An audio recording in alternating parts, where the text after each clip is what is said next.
తెలంగాణలో కాంగ్రెస్ ఆపరేషన్ ఆకర్ష్ దూకుడు మరింత పెరిగింది. మొన్న 6 బీఆర్ఎస్ ఎమ్మెల్సీలు కాంగ్రెస్ కండువా కప్పుకుంటే ఈరోజు మరో ఎమ్మెల్యే హస్తంగూటికి చేరారు.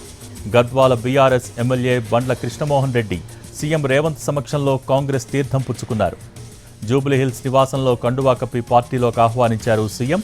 ఈ కార్యక్రమంలో సీఎం రేవంత్ రెడ్డి వెంట మంత్రులు పొంగులేటి శ్రీనివాసరెడ్డి, జూపల్లి కృష్ణారావు, సీఎం సలహాదారు వేం నరేందర్ రెడ్డి, ఎంపీ మల్లు రవి, ఎమ్మెల్యేలు ఎన్ఎం శ్రీనివాసరెడ్డి, దానం నాగేందర్ ఉన్నారు.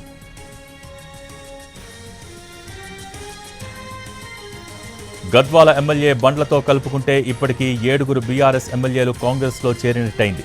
రేపు మరో 4 బీఆర్ఎస్ ఎమ్మెల్యేలు కాంగ్రెస్లో చేరతారని ప్రచారం జరుగుతోంది. బీఆర్ఎస్ బలం 38 అయితే ప్రస్తుతం 31కి పడిపోయింది. మరో 19 మంది బీఆర్ఎస్ ఎమ్మెల్యేలు కాంగ్రెస్లో చేరితే బీఆర్ఎస్ ఎల్పీ విలీనానికి అర్హత వస్తుంది. మరికొందరు బీఆర్ఎస్ ఎమ్మెల్యేలు కాంగ్రెస్తో సంప్రదింపుల్లో ఉన్నట్టు తెలుస్తోంది.